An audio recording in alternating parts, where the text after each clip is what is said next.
गुरुजी, आज के सत्संग में दूसरा भाग जो दिव्यता में लीन होना है, ये चेतना से एक हो जाना है गुरुजी। मन अपने आप को शून्य करके। ऐसा है, दिव्यता में लीन होने का मकसद यही है कि आप प्रभु के साथ एक हो गए। आपकी वासनाएं शून्य हो गई, आपका मन शून्य हो गया। तो आप आपकी अवस्था प्रभुमय अवस्था हो गई। प्रभुमय अवस्था क्या है कि आपका शून्य महाशून्य के साथ एक हो गया। जब आप पूर्ण महाशून्य के साथ एक हो जाओगे, तब आप ब्रह्मांड में कहीं भी जा सकते हो। तब आपको शक्ति लगाने की जरूरत नहीं पड़ेगी। प्रभु ही आपको सब तरफ ले जाएगा, क्योंकि मानव में इतनी शक्ति नहीं होती कि पूर्ण ब्रह्मांड में चला जाए।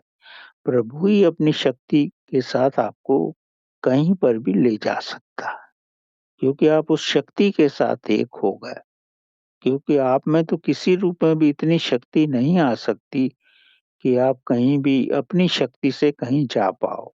लेकिन अगर आप उसमें अपने को विलीन कर दोगे, तो जब आप उसका रूप हो जाओगे, तो आप सर्वव्यापी हो जाओगे। और यही सबसे आनंदपूर्ण, महानतम और आखिरी अवस्था है, जब आप रहते ही नहीं हो, केवल प्रभु ही रहता है। जब आप देखो कि मैं तो हूँ ही नहीं, सिर्फ वही है। ये इसका अगर आपको आभास भी हो जाए, तो ये समझो कि आपने सब कुछ पा लिया है। तब आप ऐसा ही जियोगे जैसा ही प्रभु आपको चला रहा है। आपकी अपनी कोई इच्छा ही नहीं रहेगी। ये बड़ी महानतम अवस्था है, अगर इस अवस्था में व्यक्ति पहुँच जाए तो। गुरुजी, लेकिन इसमें पुरानी संस्कार वासना लेश मात्र भी नहीं रहती गुरुजी।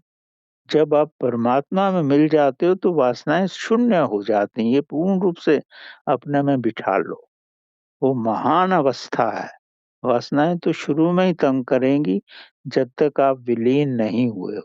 जब समाधि में भी चले जाओगे, तभी भी सब विलीन हो जाएँगी। आप ऐसा समझो, वासनाएँ जो हैं वो एक कौवे का रूप है, और आत्मा जो है, परमात्मा एक चील का रूप है। चील तो ऊँचाई पे जा सकती है ना।